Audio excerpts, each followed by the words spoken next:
ಜನನಿ ಜನ್ಮ ಸೌಖ್ಯಾನಾಂ ವರ್ಧದಿ ಕುಲ ಸಂಪದ ಪದವಿ ಪೂರ್ವ ಪುಣ್ಯಾನಾಂ ಲಿಖ್ಯತೆ ಜನ್ಮ ಪತ್ರಿಕಾ. ಪ್ರತಿಯೊಬ್ಬ ಮನುಷ್ಯನಿಗೂ ಗ್ರಹಚಾರ ಅಂತಕ್ಕಂಥದ್ದಿದೆ. ಈ ಗ್ರಹಚಾರಕ್ಕೆ ಅನುಗುಣವಾಗಿ ಅವರವರ ಜೀವನಗಳು ಅಂತಕ್ಕಂಥದ್ದು ನಡೆಯುತ್ತೆ. ಅದಕ್ಕೆ ಹೇಳುವುದು, ನಮ್ಮ ಭವಿಷ್ಯದ ಉತ್ತರದಲ್ಲಿ ಪ್ರತಿ ಬಾರಿ ಕೂಡ ನಾನು ಹೇಳ್ತಾ ಇರ್ತೇನೆ,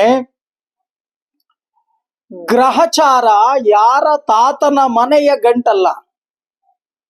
ಗ್ರಹಚಾರ ಹೇಳಿದಾಗೆ ನಾವು ಕೇಳಬೇಕು.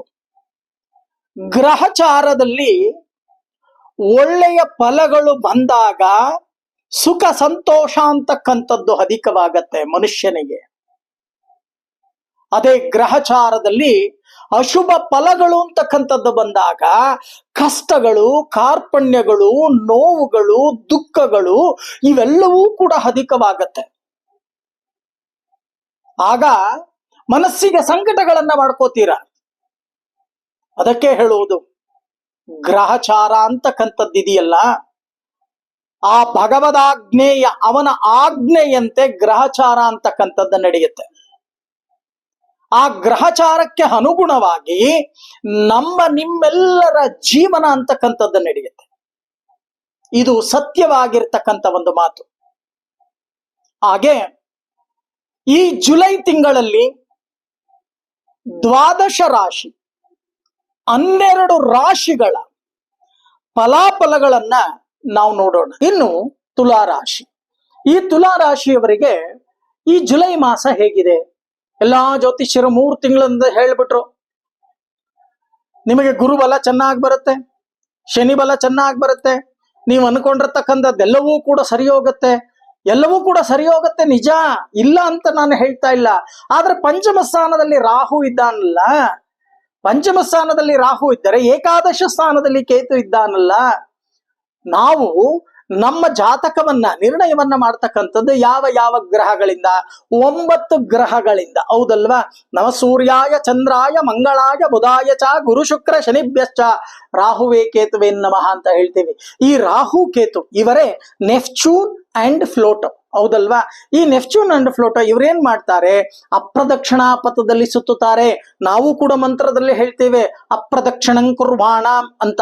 ಈ ರಾಹು ಮತ್ತೆ ಕೇತುಗಳಿಗೆ ಅಂದ್ರೆ ಭೂಮಿಗೆ ರಿವರ್ಸ್ ರೌಂಡ್ ಹೊಡಿತಕ್ಕಂತ ಕೆಲಸವನ್ನ ಮಾಡ್ತಾರೆ. ಇದರಿಂದಾನೇ ನಮಗೆ ಗ್ರಹಣಗಳು, ಅಮಾವಾಸ್ಯೆ, ಪೌರ್ಣಮಿಗಳು, ಋತುಮಾನಗಳು ಬದಲಾಗ್ತಕ್ಕಂತ ಸಾಧ್ಯತೆಗಳು ನಮಗೆ ಕಂಡು ಬರ್ತಕ್ಕಂಥದ್ದು. ಅದಕ್ಕೋಸ್ಕರನೇ ಈ ರಾಹು ಅಂತಕ್ಕಂಥವರು ಪಂಚಮದಲ್ಲಿದ್ದಾರಲ್ಲ, ಮತ್ತೆ ಏಕಾದಶ ಸ್ಥಾನದಲ್ಲಿ ಕೇತು ಅಂತಕ್ಕಂಥವರು ಸಿಂಹ ರಾಶಿಯಲ್ಲಿ ಇದ್ದಾರಲ್ಲ. ಬಹಳಷ್ಟು ಜನ ಹೇಳ್ತಾರೆ ನಿಮಗೆ ಗುರು ಬಲ ಚೆನ್ನಾಗಿದೆ, ಶನಿ ಬಲ ಚೆನ್ನಾಗಿದೆ. 6ನೇ ಮನೆಯಲ್ಲಿ ಗುರು ಇದ್ದಾನೆ, 6ನೇ ಮನೆಯಲ್ಲಿ ಶನಿ ಇದ್ದಾನೆ, 9ನೇ ಮನೆಯಲ್ಲಿ ಗುರು ಇದ್ದಾನೆ. ಭಾಗ್ಯಸ್ಥಾನದಲ್ಲಿ ಗುರು, ಷಷ್ಠ ಸ್ಥಾನದಲ್ಲಿ ಶನಿ. ಶನಿ ಐಶ್ವರ್ಯವನ್ನ ಕೊಟ್ರೆ ನಿಮಗೆ ಗುರು ಭಾಗ್ಯ ಉದಯವನ್ನ ಮಾಡ್ತಾನೆ. ಆದರೆ ಈ ರಾಹು ಕೇತು ಎಲ್ಲವನ್ನು ಸ್ವಾಹ ಮಾಡ್ತಾರೆ. ಚೆನ್ನಾಗಿ ಅರ್ಥ ಮಾಡ್ಕೊಳ್ಳಿ. ಗುರು ಬಲ ಇದೆ, ಶನಿ ಬಲ ಇದೆ, ನಿಜ. ಆದರೆ ಈ ಮಾಸದಲ್ಲಿ ಬರ್ತಕ್ಕಂತ ಫಲಗಳಲ್ಲಿ 100ಕ್ಕೆ 40 ಭಾಗ ಮಾತ್ರ ನೀವು ಸ್ವೀಕರಿಸ್ತಕ್ಕಂತ ಅಧಿಕಾರ ಅಂತಕ್ಕಂಥದ್ದು ನಿಮಗೆ ಬರುತ್ತೆ. ಕೈಗೆ ಬರುತ್ತೆ, ಬಾಯಿಗೆ ಬರಲ್ಲ. ಜೊತೆಯಲ್ಲಿ ಇರೋರೇ ನಿಮಗೆ ತೊಂದರೆ, ತಾಪತ್ರಗಳನ್ನ ಕೊಡೋಕೆ ಮುಂದಾಗ್ತಾರೆ. ಗೊತ್ತಾದ ಮೇಲೆ ಅರ್ಥ ಆಗತ್ತೆ ನಿಮಗೆ, ಅಯ್ಯೋ ಇವನು ಈ ಕೆಲಸ ಮಾಡದ್ನ ನನಗೆ ಅಂತ ಹೇಳಿ ಯೋಚನೆ ಮಾಡ್ತೀರಾ.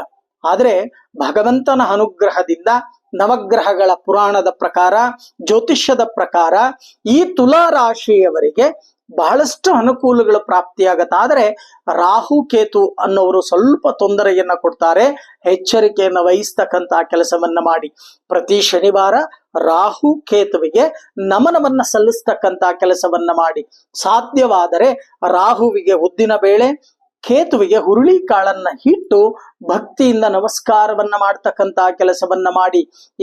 ರಾಹು ಮತ್ತೆ ಕೇತು ಗ್ರಹಗಳಿರ ನಮಗೆ ಬರ್ತಕ್ಕಂತ ಫಲಾಫಲಗಳನ್ನ ಸಂಪೂರ್ಣವಾಗಿ ನಮಗೆ ಬಿಟ್ಟುಕೊಡಿ. ನೀವು ಯಾವುದೇ ಒಂದು ಅಡ್ಡಬಾಯ ಹಾಕಬೇಡಿ. ಬರ್ತಕ್ಕಂತ ತೊಂದರೆ, ತಾಪತ್ರಯಗಳು ಕೂಡ ಈಗ ಬರ್ತಾ ಇಲ್ಲ. ಗುರುಬಲ ಚೆನ್ನಾಗಿದೆ, ಶನಿ ಬಲ ಚೆನ್ನಾಗಿದೆ ಅಂತ ಹೇಳಿ ಭಕ್ತಿಯಿಂದ ಪ್ರಾರ್ಥನೆ ಮಾಡಿ.